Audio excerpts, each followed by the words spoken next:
10 pemakanan yang boleh jadi punca gout makin teruk. Yang nombor 10 tu, ramai rakyat Malaysia amal hari-hari tanpa sedar dan tak tahu pun benda tu boleh buat korang lumpuh satu hari nanti. Dengar sampai habis. Nombor 1, daging merah. Nombor 2, organ dalaman. Nombor 3, seafood, udang, ketam, sotong. Nombor 4, ikan bilis dan sardin. Nombor 5, kacang soya, kacang kuda. Nombor 6, makanan bergoreng dan berlemak tepung. Nombor 7, minuman manis dan berkafein. Nombor 8, air gas dan minuman tin. Nombor 9, makanan segera. Dan nombor 10, sup tulang dan kari kambing. Sedap memang sedap. Tapi dalam diam, asid urik berkumpul dalam darah, pergi ke sendi dan bertukar jadi kristal tajam. Kristal ni lah yang cucuk dari dalam sampai lutut bengkak, jari mencucuk, nak solat pun tak lepas. Gout ni bukan penyakit orang tua. Ramai lelaki umur 30-an dah mula kena. Jalan terhencut, tidur tak lena, nak turun tangga pun menangis.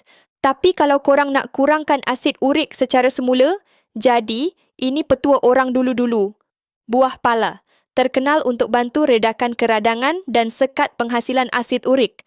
Satu kajian dari Journal of Ethnopharmacology 2021 mendapati bahawa kompaun dalam buah pala seperti myristicin dan elemicin berpotensi untuk menghalang enzim xanthin oksidase, iaitu enzim utama yang menghasilkan asid urik dalam badan. Ubi gegeli, bantu lancarkan pembuangan asid urik melalui air kecil. Buah kulim, tinggi antioksidan dan bantu pulihkan sendi dari dalam. Dan yang paling best, ketiga-tiga herba ni adalah bahan utama dalam jus Gomix. Kalau korang tengah cari ikhtiar untuk stabilkan asid urik dalam badan, jus Gomix adalah solusi yang tak ramai tahu, tapi bila cuba, ramai tak nak tinggal. Diformulasi hasil gabungan herba akar bumi orang dulu-dulu. Diproses khas menggunakan kaedah rebusan tradisional, bukan bancuhan serbuk segera. Dibuat oleh pengusaha Melayu Islam, bukan produk OEM timbang kilo. Telah lalui ujian makmal untuk keselamatan dan keberkesanan. Dibungkus dalam bentuk pouch. Satu pouch ada 15 sachet. Koyak sachet terus minum, tak perlu bancuh. Tiada rasa pahit, tiada pewarna, hanya herba asli dan semula jadi.